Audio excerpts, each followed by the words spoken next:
Hi, I'm Jeff Walters, and welcome to The Minutes.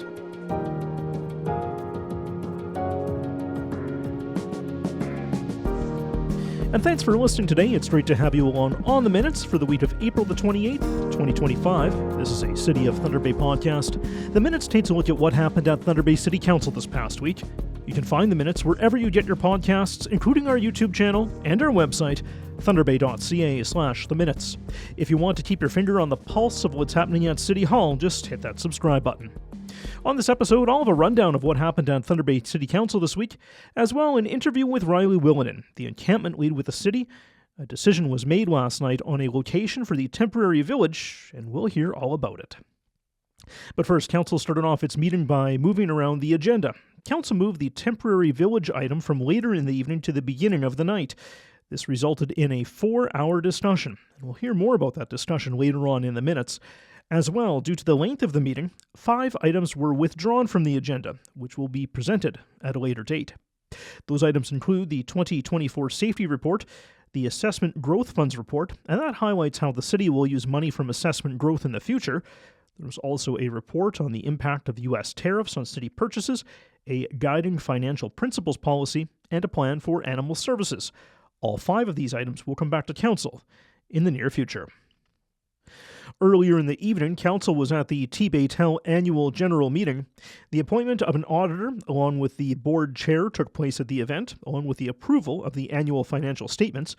Tbaytel is wholly owned by the City of Thunder Bay. The audited financial statements show that Tbaytel had $68.5 million in financial assets in 2024. That's up from $51.5 million in 2023. The telecommunications company also reduced its debt to just over $16 million last year. Overall, the company showed an accumulated surplus of just over $403 million for last year. More than half of the $224 million in revenue comes from the wireless division, followed by its wireline services. Revenue was about $4 million higher than 2023. The company showed an annual surplus of about $39 million, which was higher than the budgeted amount.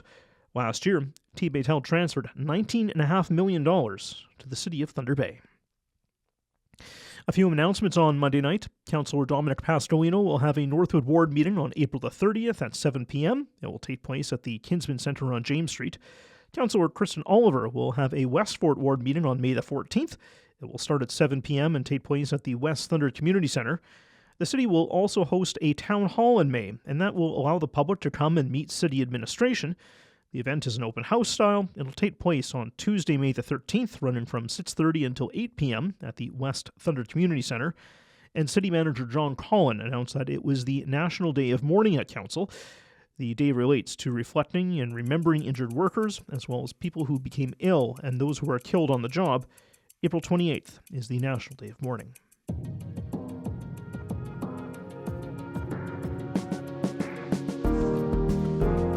Council approved a plan to build the temporary village at the Kam River Heritage Park. 2 deputations were heard as well on the matter. Aldo Roberto with the Victoria Avenue Business Improvement Association spoke as to why the park should not be the location for the village. Jason Veltri also made a deputation, noting why the village should be located at the park. The village would provide 80 housing units and associated services for those who are homeless. The idea is to create a village to no longer have people living in encampments spread throughout Thunder Bay. At its last meeting, Council did not ratify a location for the village, with acceptable locations presented that were mentioned by administration, those being 1111 Fort William Road and a piece of land on North Cumberland Street beside the Salvation Army's Journey to Life Center. Administration was asked to come back to Council with a recommendation on either the Kam River Heritage Park site or that land on Fort William Road, owned by the Lakehead Region Conservation Authority. Administration recommends the Kam River Heritage Park site based on it being owned by the city, the location to existing social services, and the opportunity to enhance cleanliness in the area, address public health and safety issues, and reduce social disorder in the area. Administration notes at the time of writing the report, the Kam River Park site has less opposition as well. The Kam River Park site was originally proposed, along with a site on Miles Street, as the best locations for the village. The site on Miles Street was not approved by Council, and the site at the Kam River Park was not pursued due to its higher cost. administration says it has revised the number of housing units and the site layout and was able to bring down the capital cost of the project to $5.5 million. This is about $500,000 higher than the Fort William Road location. The operating costs of either site is about $1.5 million per year. It was noted that emergency services said mitigation was needed due to the close proximity of each site to rivers. There are safety concerns with the village being so close to waterways.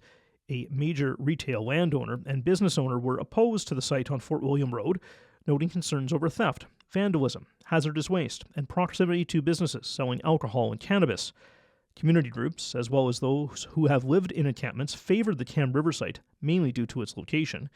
There was no formal public feedback on this particular report to Council. However, the city has done extensive consultation over the past 18 months regarding the village. The village will be funded through $2.8 million of external financing, and the remainder coming from the Renew Thunder Bay Reserve Fund. As part of last night's debate, Council went into closed session at 9 p.m. to deal with matters about solicitor-client privilege, so Council could ask questions about legal liability to the city solicitor.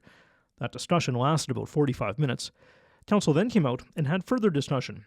It should be noted there was a councillor who asked for the question to be called, and that means that Council would then vote on the resolution at hand.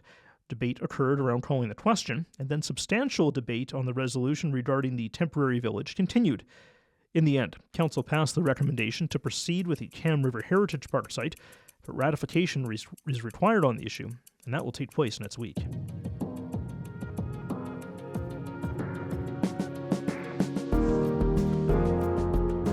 Two items came out of closed session this week. Two members were reappointed to the Tbaytel Board of Directors. They are Scott Potts and Paul Healy. There was also a legal matter about a breach of contract in closed session. Council voted to proceed as directed in that matter. There will be another closed session meeting on May the 5th.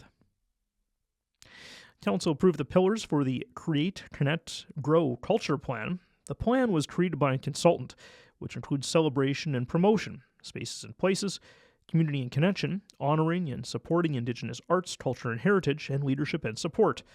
The culture plan also includes a review of the Baggage Arts Heritage Building at the waterfront. The overall goal is to achieve the benefit of arts, heritage, and culture for people throughout Thunder Bay. The report says investing in arts and culture includes improved quality of life and social well-being, economic growth, as well as resilience and tourism. And finally, at City Council proper, there was a notice of motion on the floor. Councillor Michael Zacino brought forward the notice of motion to reconsider a decision related to the Thunder Bay Public Library's Master Facilities Plan. The previous plan had the library wanting to centralize its locations to Inner City Mall and divest of some of its branches. This was not approved by City Council, and the Library Board had been looking at alternatives since that decision. There was a request to defer the notice of motion to a future date based on the length of last night's council meeting, but that deferral lost. Now, the actual notice of motion itself also lost. The notice of motion asked Council to make the following changes from the previous resolution: to terminate the lease for the branch at the County Fair Mall and maintain the Brodie, Waverley, and Barry J.L. Black branches and invest in a branch at Inner City Mall. The intercity location would be 24,000 square feet and in a different location than previously suggested. Construction, if it was approved, would have started in 2026. The library had a draft offer to lease from the mall, which states the landlord would spend about 25% of the $5.5 million needed to renovate the space. The remainder would come from the city and the library. In 2017, the city budgeted $1.4 million to renovate the Waverley Resource Library, of which about $1.3 million is unspent. The notice of motion calls for those funds to be reallocated to pay for the renovations at Inner City Mall. The remaining $723,000 would come from the Renew Thunder Bay Fund, according to the motion. Now, in his memo to Council, Councillor Michael Zacino noted that this was a way to include some private sector funding into a new space for the library. The lease for the space would be for 25 years. The CEO of the library, Richard Togman, also wrote a memo to Council, noting that the mall approached the library with the offer of space for the former Sport Chek location, as the sporting goods retailer is moving into a new space at Inner City. Togman said that the costs would remain the same for the library as they previously were, with the space at County Fair Mall branch no longer being leased. The work at Inner City would not impact renovations slated to take place at the Children's Department at the Waverley Library. The goal would be to open the Inner City branch in 2027, which would have 20,000 square feet more than is offered at current branches. The library says it needs more space, with most programs oversubscribed, and it being the most used service of any city-funded program. Administration provided a memo to council on the matter from Kerry Greaves, who is the Commissioner of Corporate Services as well as City Treasurer. Greaves said that a report from July of last year did not recommend approval due to the debt that would be needed to pay for changes to the library structure. City administration has since met with the library since the fall and said that any agreement for a branch at Inner City Mall would need to have fixed common maintenance fees, a commitment to keep the Brodie Library open, a commitment to keep its operating costs within the council budget mandate for 5 years, and no major capital budget requests within the next 5 years that have not already been contemplated. Administration says the library agreed with those conditions, and with a confirmation in place, administration was in support of the changes. Administration does recommend, though, taking the city's contribution from the capital works from the 2025-26 budget through the tax levy. The memo says that this project supports sustainable and integrated capital funding, and that administration can adjust its capital spending to accommodate the library project. Now, in the end, as I mentioned, the notice of motion was defeated. It should also be noted that any lease agreements or terminations for the library rest with City Council and not the Library Board. Legislation requires that all leases to be entered into or terminated rest with City Council. And that's a wrap as to what happened at Council this week. For more information on anything that happens at Council, please visit our website, thunderbay.ca/council.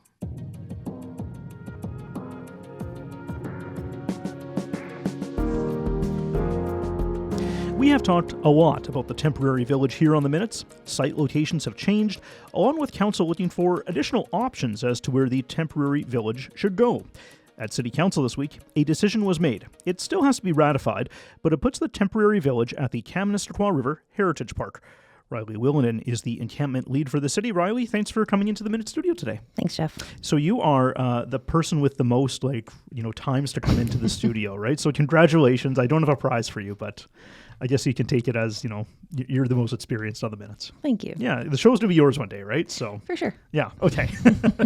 So a report went to council last night highlighting a couple of locations for the temporary village. So what did this report say in kind of broad strokes? Yeah, so we were directed at our previous council meeting to look at the Kam River Heritage Park and then 1111 Fort William Road, which we've been referring to as the LRCA site, and do a comparison between the two to identify which one administration felt had the stronger advantage over the other site. And so what we ended up finding through that analysis was that the Kam River Heritage Park came out on the top. So if we go back a little bit, we've been through a number of sites. How did we get to, I guess, Fort William Road? Because that one just kind of seemed to pop it over to me.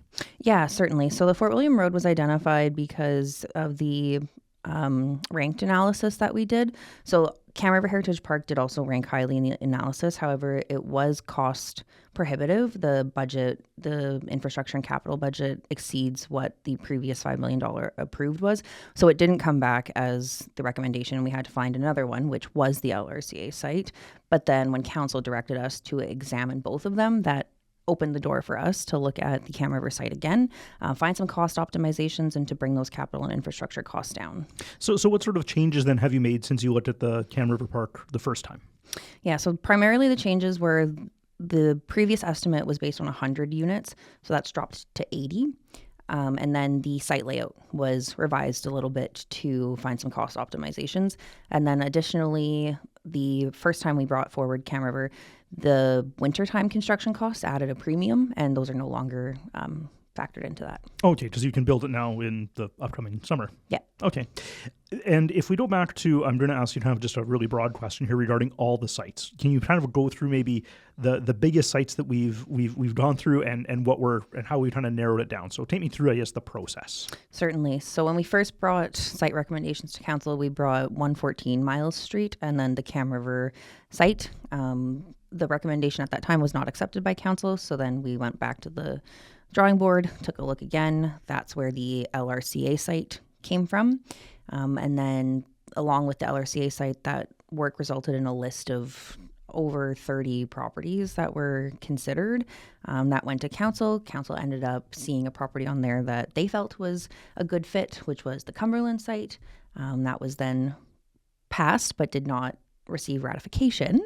And now we're back to the Kam River Heritage Park. And then, so some of the other sites, why were they taken off the table? What was some of the rationale that council had for taking those sites off the table? Certainly. So I can't speak exactly for council's.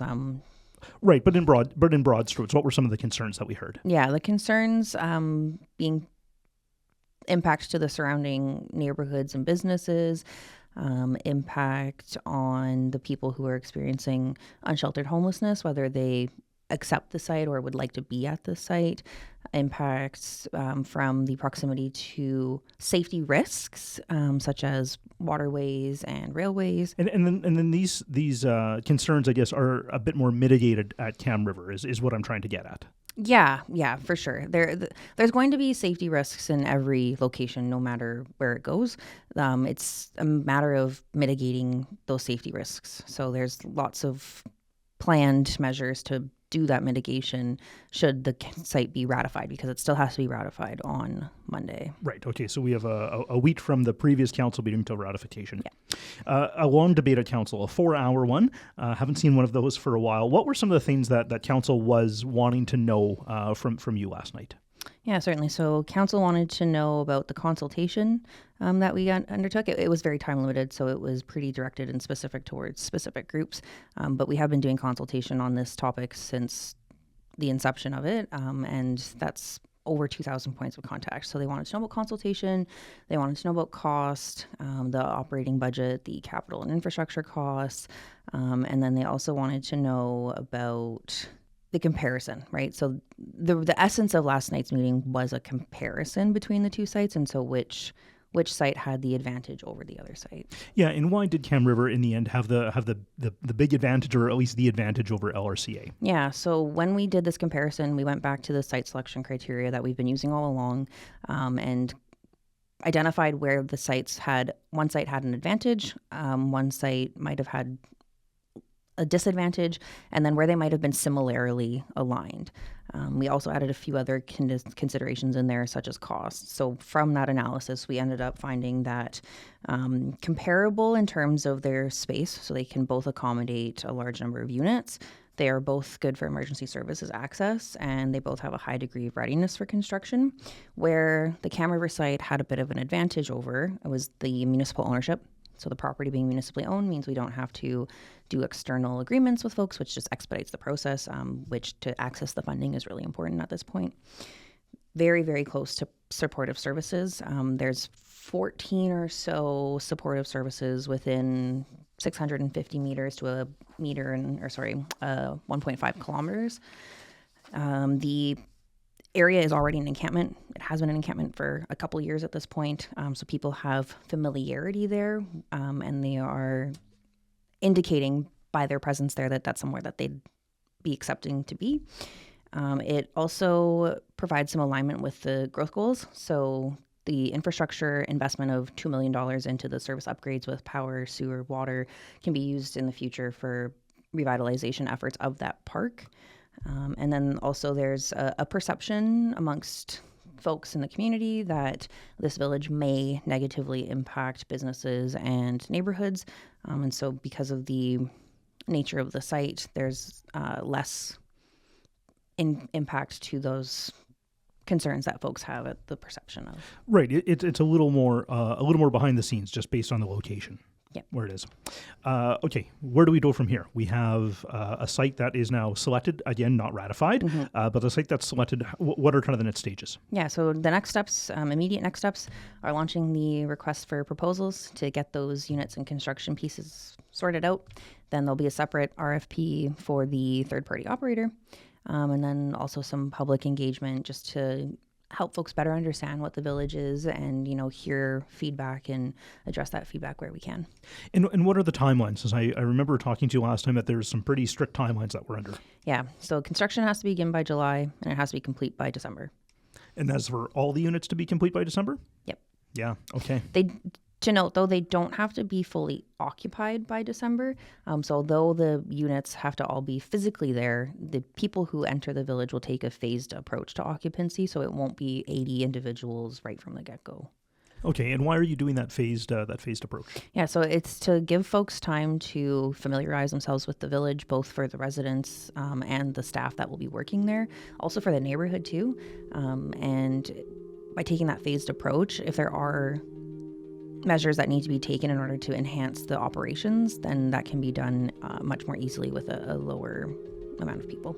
And I guess the idea too is that there's going to be a bit of trial and error here, right? Like you're starting something from the ground up. You're not expecting it to be perfectly smooth the first week. Yeah. Yeah. Okay. Rilee, anything else you want to add before I let you go today? Nope. I appreciate you coming in today. Thank you very much. Thanks, Jeff. That is Rilee Willianen. She is the Encampment Lead with the city, and she joined me today in the Minutes studio. And a big thanks for listening to the Minutes this week. Of course, if you want more information about City Council, agendas, or minutes, visit thunderbay.ca/council. If you want to listen to past episodes or maybe provide some feedback, check out our website, thunderbay.ca/theminutes. You can also find the Minutes wherever you get your podcasts, plus you can find us on YouTube and on our website as well. If you want to keep your finger on the pulse of what's happening at City Hall, just hit that subscribe button. I'm Jeff Walters. Thanks for listening this week. We'll chat again next week. Make it a great day.